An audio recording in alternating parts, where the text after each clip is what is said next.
programa de hoje temos três convidados e convidadas, né? Vamos conversar com o Pedro Pallotti, ele é doutor em Ciência Política pela Universidade de Brasília e pesquisador do IPEA.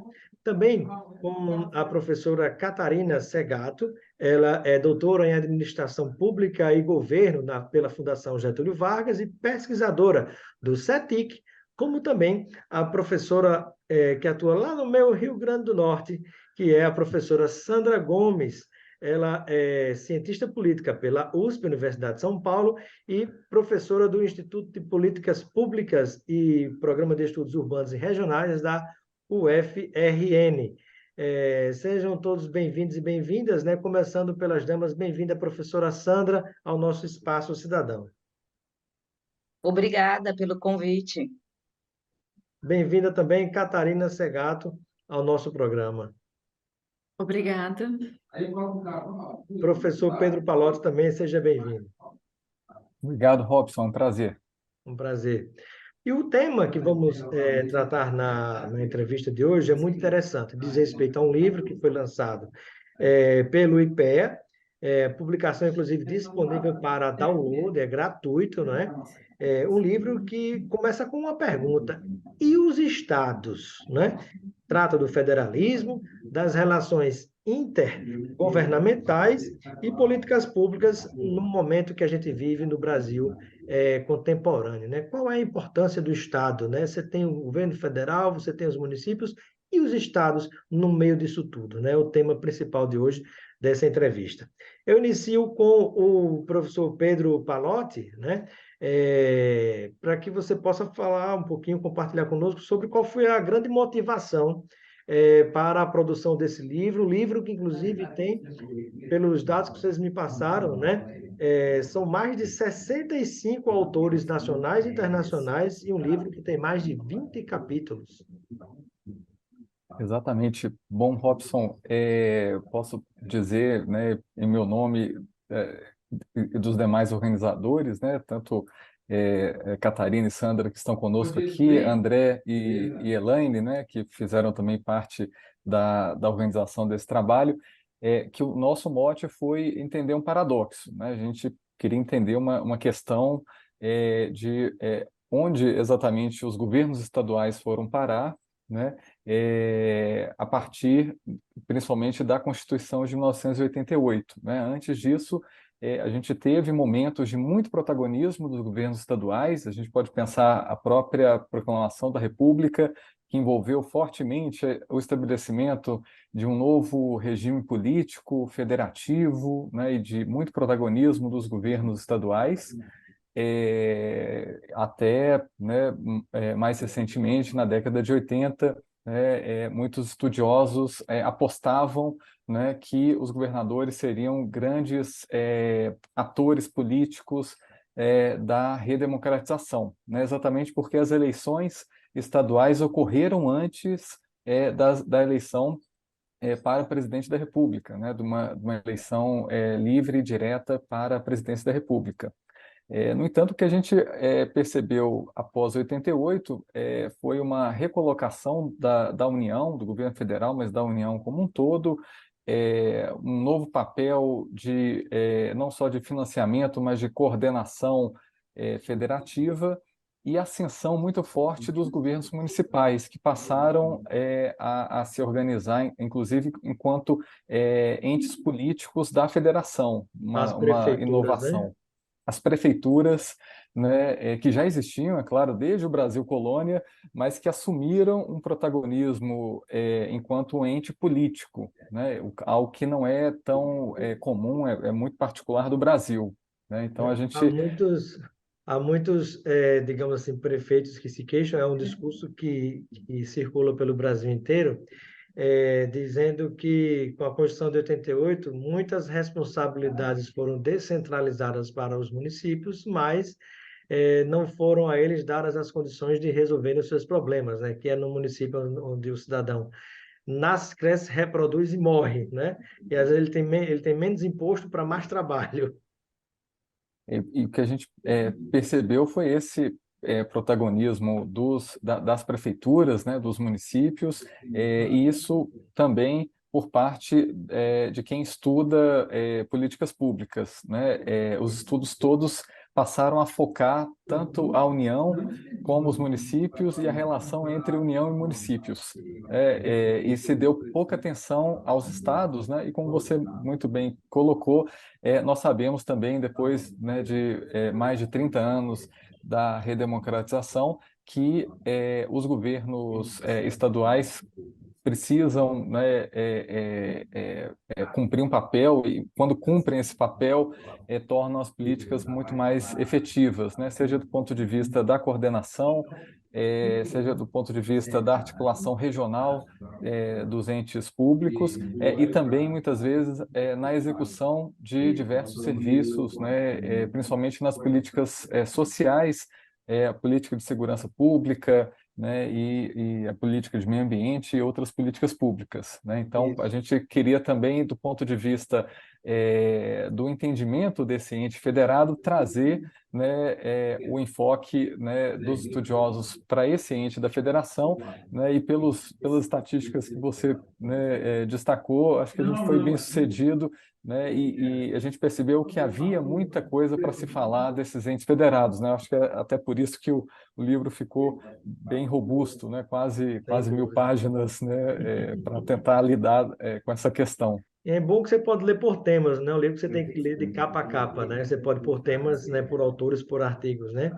E aí eu pergunto à professora Sandra Gomes, né? O FRN, Departamento de Políticas Públicas, né, Instituto. E onde é que fica onde ficam os estados no meio desse sanduíche, né? Os municípios adquiriram mais responsabilidades, o governo federal descentralizou algumas delas, mas não deu orçamento específico. E no meio disso tudo, professora Sandra, onde ficaram os estados? Pois é, essa é uma das questões que o livro tenta responder, né? Já vou adiantar que não há consenso. Uma parte dos estudos que estão lá no livro entendem que os estados, de fato, desde a Constituição de 88, mas também por uma série de outras decisões políticas e de políticas públicas, principalmente a partir da década de 90, os estados, né, foram perdendo força e protagonismo. Por outro lado, nós temos um conjunto de outros autores no mesmo livro, por isso que eu estou indicando que não é consensual, né, que estão dizendo que, na verdade, a gente acabou estudando muito os municípios e o governo federal, porque era a grande novidade desde a Constituição de 88, né? Primeiro, como você destacou, o protagonismo dos municípios, que era algo novo no sentido de que eles não são apenas autônomos politicamente a partir da Constituição de 88, né? Ou seja, não dependem dos governadores para existirem e exercerem a sua autonomia política, mas como também a Constituição de 88 atribuiu, como você destacou, aos municípios importantes serviços públicos para o bem-estar da população brasileira, com destaque para as três grandes políticas sociais que nós chamamos como universais: o serviço de educação, de saúde e de assistência social, né? Que muito se Então, tem chama, uma e que se usa aquele termo, né, professora? Tripartite, né? Tem um pouquinho de responsabilidade do governo federal, compartilhada, compartilhada, outra comum, isso, responsabilidade que é dos municípios e dos estados também, não é? exato, deveria ser, né? Aí a gente pode até falar mais Mas na tarde da prática, questão né? da coordenação, né? Mas o que eu queria chamar a atenção aqui é que tem uma parte dos autores do livro que entendem, então, que a gente acabou estudando muito a União, né? O que o governo federal, o que o Ministério da Educação faz, o que o Ministério da Saúde faz, e assim por diante. E estudamos muito os municípios, porque era realmente uma novidade, e, na verdade, a gente conhece pouco o que os estados fazem e não fazem. Com a lacuna em termos de pesquisas, né? E da Isso, sua missão, né? exato. Porque aí o livro vai mostrando casos em que os estados tomam decisões de políticas públicas muito relevantes, inclusive para explicar o tipo e a qualidade de serviço público que chega no cidadão, né? Então, eu acho que essa é o grande balanço. A gente pode depois até discutir em mais detalhes, mas o livro é uma chamada a todos a voltarmos os olhos para o que os governos de Estado fazem, porque tem muita coisa que a gente ainda não conhece, não entende, né?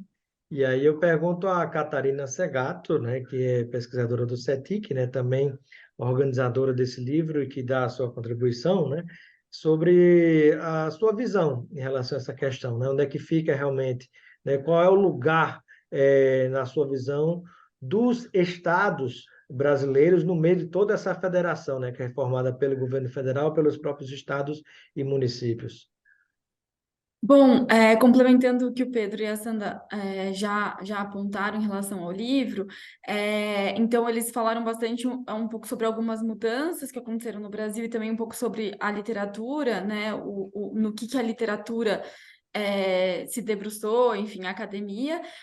Mas é fato, e a Sandra mencionou que é pouco consensual, é fato de que a gente tem uma variação muito grande da atuação dos estados no Brasil todo. Então, a gente tem estados que né, desenvolveram políticas e interessantes e que tiveram resultados e que chamaram atenção. Acho que um dos estados, né, mais conhecidos no debate público e que aparece em alguns capítulos do livro é o estado do Ceará, que, por exemplo, tem uma atuação tanto de ter né, tido iniciativa na execução e na provisão de algumas políticas e serviços, então, na saúde, na educação, como tendo uma atuação de coordenação com os municípios, né? Então, essa é uma questão relevante, porque, como foi mencionado por vocês, a gente tem competências que são compartilhadas entre União, estados e municípios. Então, esse desenho brasileiro exige uma grande coordenação entre os entes, né? Porque você pode ter sobreposição de ações, você pode ter muita descoordenação. A gente vai tratar sobre a pandemia, mas a pandemia deixou isso evidente. Então, a gente, estados que assumem um papel de coordenação regional, né? Então, a gente tem a União fazendo uma coordenação nacional em algumas políticas, e a gente tem alguns estados que assumiram esse papel de coordenação regional para além da execução, né, e da implementação das suas políticas, que são suas responsabilidades. Então, por exemplo, na educação, o Estado é responsável pelo ensino médio, é uma responsabilidade exclusiva do Estado. Mas o ensino fundamental tem uma responsabilidade que é compartilhada com os municípios. E alguns estados assumem essa coordenação, por exemplo, no ensino fundamental, junto aos municípios, para que no caso do Ceará, essa coordenação passa além de uma mera coordenação da provisão no território, mas passa também por um fortalecimento das capacidades dos municípios que são muito desiguais e muitas vezes são muito frágeis em alguns casos, né? A gente tem municípios pequenos, às vezes com baixas capacidades financeiras e esse papel de coordenação, então, tem produzido resultados bem importantes em algumas políticas. E há estados que assumem também responsabilidade do governo federal, que é com a educação superior, né? Você tem universidades estaduais também espalhadas pelo Brasil, não é? Sim. E aí eu pergunto ao Pedro Palotti, né? Também idealizador, organizador desse livro, né? Quando a gente pensa nas capacidades financeiras, né, dos estados, né, e a capacidade de execução, qual é a visão que você tem a respeito? E acrescenta essa pergunta: um orçamento secreto, né, como a gente tem visto aí, ele bagunça toda essa capacidade, porque me parece que é mais uma forma de dar um bypass nos estados, né? Você tem aquele recurso que sai, indicado pelos deputados e senadores, sai do governo federal, passa por cima do estado e vai direto para o município, né? Para uma base, digamos assim, para não chamar de curral eleitoral, para uma área de maior densidade eleitoral de um deputado ou senador, né? Qual é a sua visão a respeito? Bom, Robson, duas perguntas aí bem importantes, né? Do ponto de vista das capacidades, o livro ele traz uma discussão sobre a equidade na distribuição de recursos, né? Tem uma discussão muito interessante feita, inclusive por colegas lá do IPEA, que discutem, em primeiro lugar, que o modelo nosso, né, de redistribuição dos fundos de participação não consegue alcançar maior equidade na federação, né? Então, esse é um dos gargalos, né? Então, muito do Só que não abrindo é um feito. parêntese aí, Pedro, para explicar para algumas pessoas, né, com o fundo de participação, né, é uma forma de distribuição desse bolo tributário nacional, do que se arrecada de dinheiro na nação, né?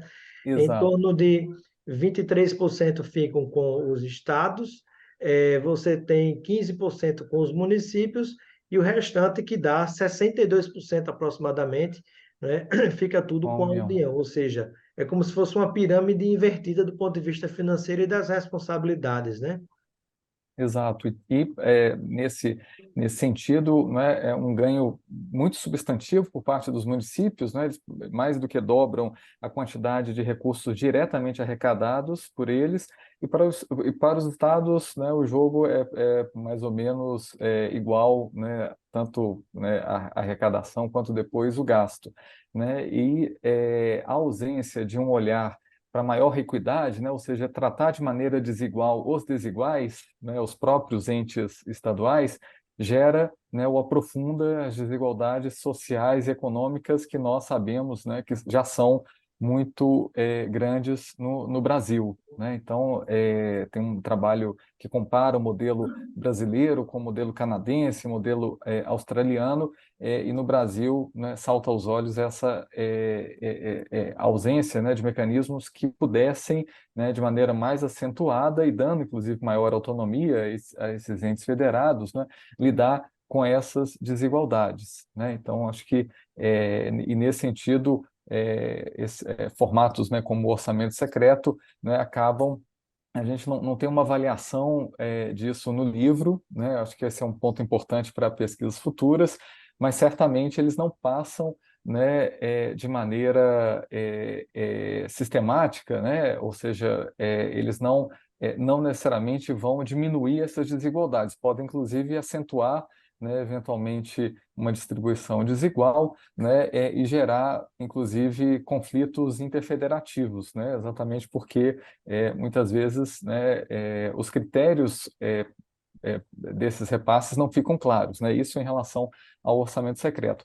Mas a gente tem reflexões já sistematizadas em relação aos sistemas únicos, né?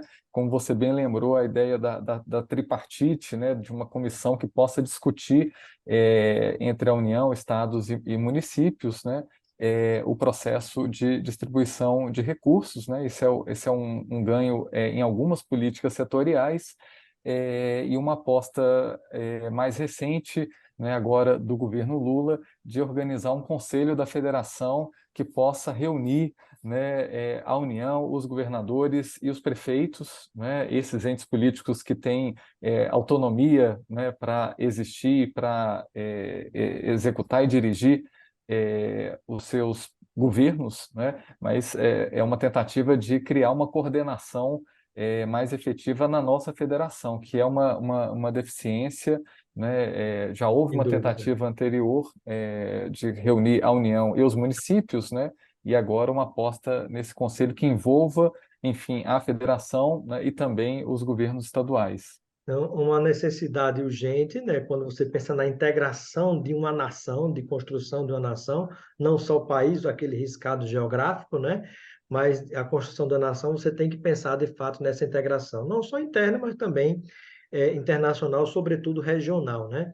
E aí, daqui a pouco eu vou fazer uma pergunta à professora Sandra em relação a políticas sociais, né? Qual seria o papel dos estados nesse caso, né? Porque às vezes você vê muito recurso transferido para municípios, para os municípios resolverem problemas, e o Estado, às vezes, é quase um ente que vai fazer cadastramentos, né? E o município executa, né?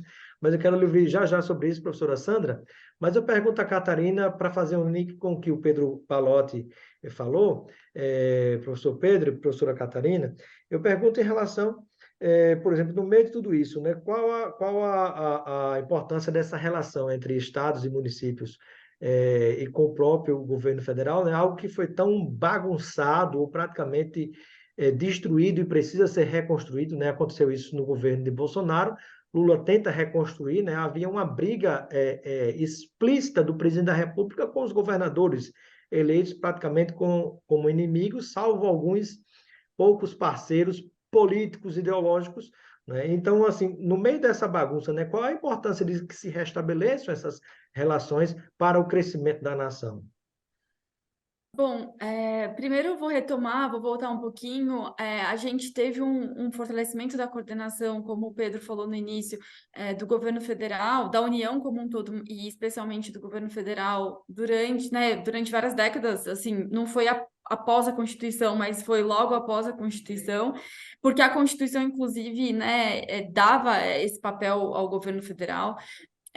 Então, a gente teve esse fortalecimento, e esse fortalecimento tem diversos estudos que mostram, né, isso já está bem consolidado na literatura, de que foi importante para reduzir desigualdades regionais, né? Então, o governo federal, a União, concentra recursos, mas na medida em que ela consegue redistribuir por meio de alguns mecanismos, como vocês mencionaram alguns já, a gente teria, então, o potencial de reduzir desigualdades entre regiões, entre estados e municípios. Então, a gente teve esse fortalecimento e esse fortalecimento envolveu diversas assim, dimensões. Uma delas é a redistribuição de recursos, a gente tem um aumento da normatização nacional, então de diretrizes nacionais que estabelecem padrões mínimos no país todo.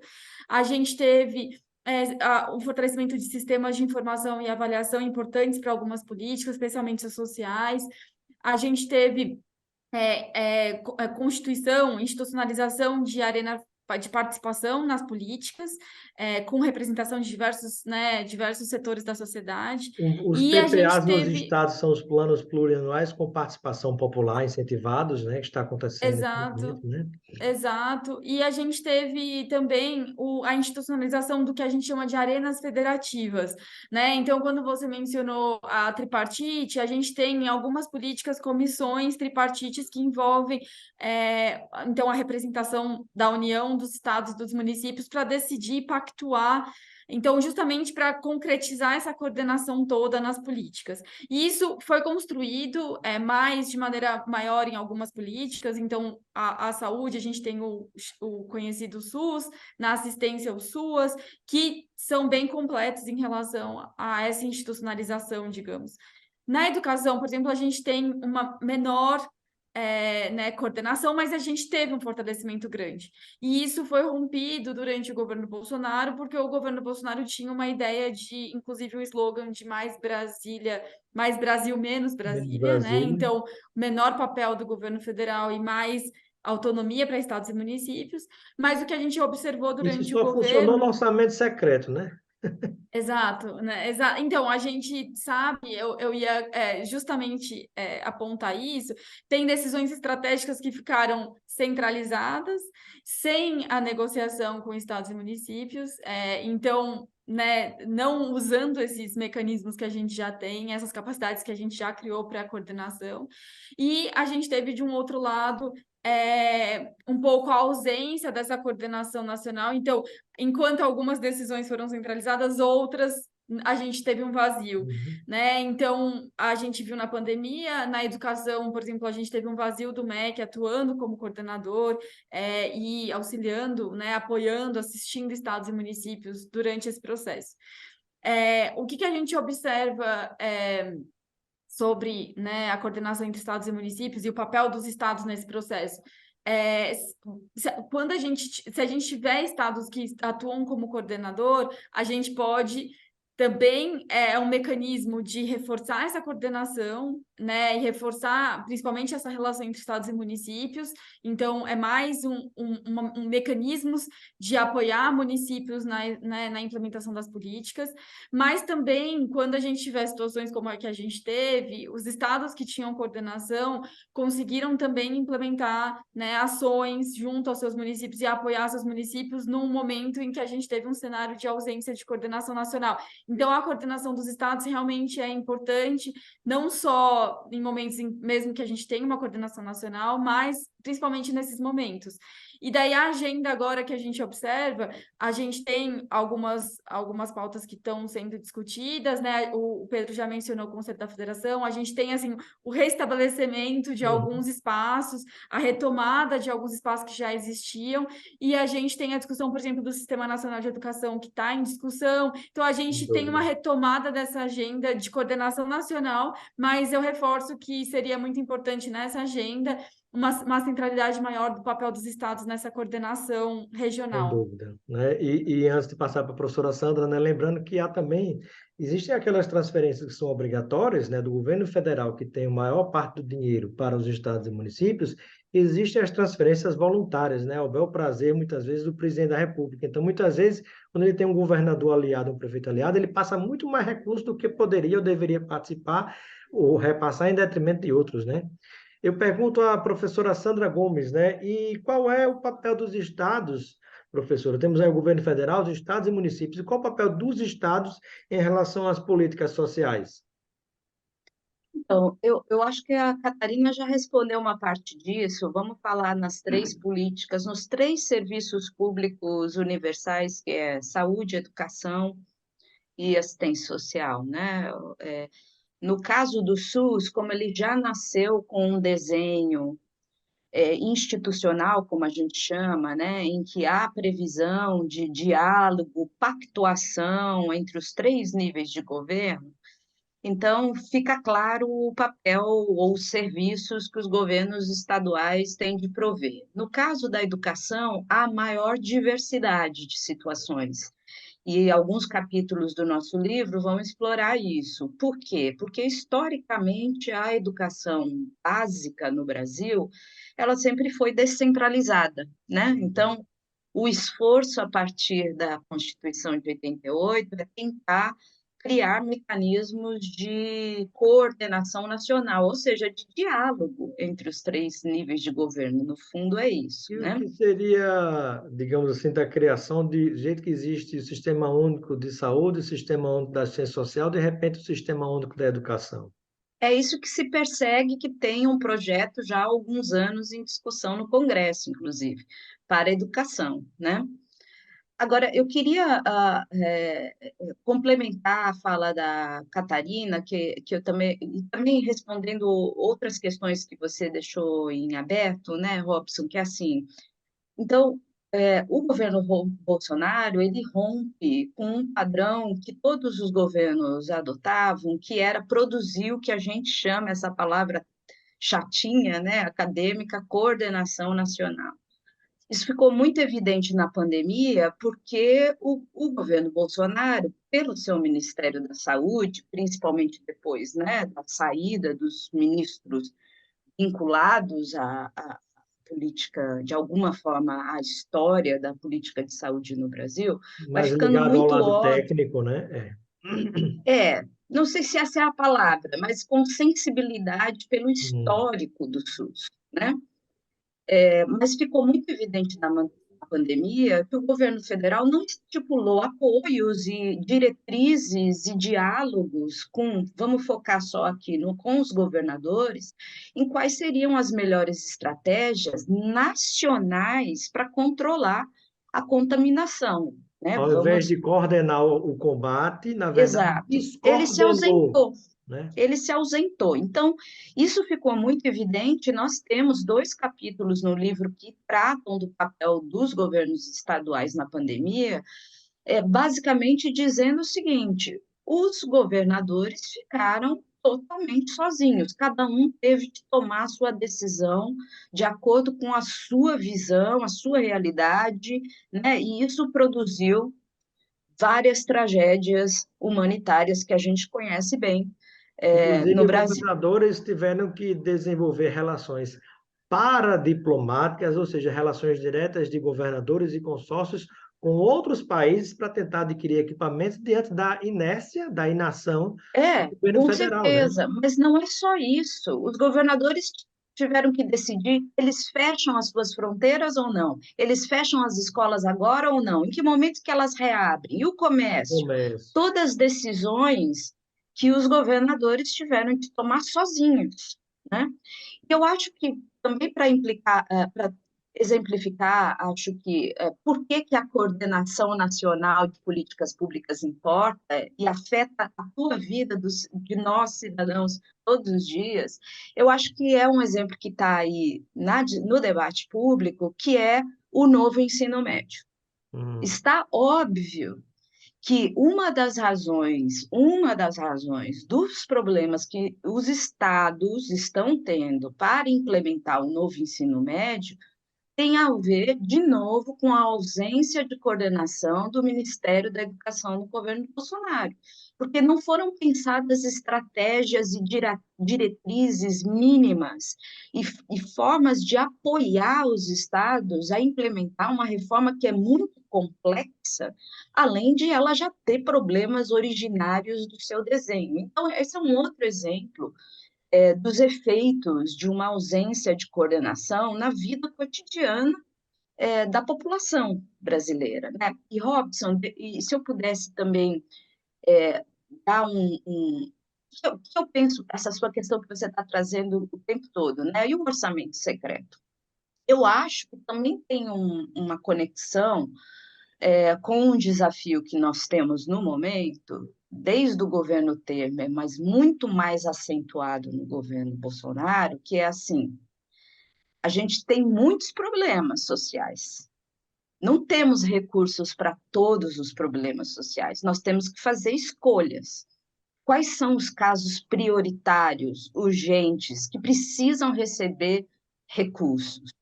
O problema do orçamento secreto, novamente, é que o governo Bolsonaro se ausentou de ter uma visão estratégica de quais são os lugares que precisam, há razões para terem um atendimento prioritário, porque isso é uma característica do executivo brasileiro, do executivo federal brasileiro. Pensar a Quando nação você estrategicamente, coloca né? Quando você coloca isso na mão só dos parlamentares, é claro que os parlamentares também conhecem a realidade, mas eles não têm a visão de conjunto, né? A minha comunidade pode precisar, mas talvez ela não seja prioritária quando a gente olha o restante do Brasil. Pode ter Então, o outra problema comunidade precisando mais do que a sua, né? Se você pensa em nação, né? Exato, é. Então, qual que é o dilema do orçamento secreto? É que ele é ineficiente. Eu acho, Robson, queria aproveitar aqui o seu programa também Distribui para muito dizer dinheiro de uma maneira não estratégica, né? não estratégica. E Nacionalmente. eu acho que a mídia erra ao dizer que não tem critérios técnicos para a distribuição dessas emendas. Não é esse o problema. O problema é que não são critérios justos. Eu acho que aí é essa palavra que deveria O se critério é o popularizar. patrimonialismo, o apadrinhamento, né, de alguma liderança política que dá apoio ao deputado. Pode ser Às também. vezes precisa de um posto de saúde, aumentar um posto de saúde, e vai se fazer um porto de cidade, uma festa, outras coisas, diante de tanta necessidade, né? Mas a Acho entrevista que está só excelente, o tempo passa rápido, né? Eu vou pedir que cada um agora faça as suas despedidas e pode complementar com alguma informação que considere importante em relação à discussão que tivemos, ou algo que está no livro que porventura a gente não tenha abordado, começando pelo Pedro Palotti. Bom, queria agradecer muito a oportunidade de discutir essa publicação aqui com você, Robson, e com todo mundo que nos ouve, nos assiste, né? Acho que destacar aqui um papel, né, central que nós temos, né, enquanto pesquisadores da área, né, de discutir esses temas com a sociedade, né, e dizer também que nós temos antecessores nessa empreitada, vamos dizer assim, né, a gente enxergou a lacuna aqui para discutir as políticas públicas, em particular, e a atuação dos estados, né, mas eu gostaria de destacar pelo menos 3 outras publicações que fizeram essa discussão com outros olhares, né? Acho que a gente tem aqui o trabalho da professora Celina Souza, que discutiu o papel dos estados do ponto de vista da política, né? Isso ali em torno de 2005, 2006. Temos, por parte do próprio IPEA, né, um trabalho coordenado pelo Aristides Monteiro Neto com vários outros autores discutindo, né, o papel dos governos estaduais do ponto de vista do desenvolvimento regional, né, principalmente, e mais recentemente a gente tem trabalhos de economistas, né, o Fábio Jambiagi e outros colegas que discutiram do ponto de vista da responsabilidade fiscal, dos aspectos econômicos da atuação dos estados, né? Então, acho que o nosso livro se junta, né, esse esforço para discutir, em particular, as políticas públicas, né, e motivar os nossos colegas a continuarem realizando esses estudos, né? Acho que a discussão que vocês, né, acabaram de realizar aqui sobre a pandemia nos mostra, né, como que é premente esse tipo de trabalho. Obrigado. Perfeito. Obrigado, Pedro Palotti, que é doutor em Ciência Política pela Universidade de Brasília e pesquisador do IPEA. Eu passo agora as despedidas também professora Catarina Segato, que é doutora em Administração Pública e Governo pela Fundação Getúlio Vargas e pesquisadora do CETIC. Obrigado, professora Catarina, seja sempre bem-vinda e um momento final para suas despedidas, pode acrescentar com alguma informação que considere importante. Bom, eu agradeço o convite e também a todo mundo que está acompanhando. Né, agradeço o espaço para a gente falar sobre os estados e sobre essas relações entre os entes e seus efeitos nas políticas. A gente trouxe aqui alguns achados que são resultados de um esforço enorme de muitos pesquisadores, né? Acho que são mais de 20 capítulos, mais de 60 pesquisadores que estão incluídos no livro, alguns que já produzem há muitos anos sobre essas relações e sobre os estados do Brasil. Então, acho que só para finalizar, acho que a pandemia colocou esse tema na agenda, né, pública, assim, no debate público. Então, né, assim, deixou evidente, né, a ausência do governo federal deixou evidente o quanto é importante a gente entender esse tema e essas relações para entender as políticas, né? Essas relações têm efeitos grandes nas políticas. Então, novamente, acho que é um tema muito importante para a gente continuar debatendo esse tema, não perder, né, o fim da pandemia, né, assim, e a mudança de governo, para que a gente não perca né, não deixe de pensar na importância desses espaços, de coordenação, na importância dessas discussões e de aprofundar alguns debates, né, como esse que a gente propôs no livro. Obrigada. Obrigado, Catarina. E agora as despedidas da professora Sandra Gomes, lá da nossa querida UFRN.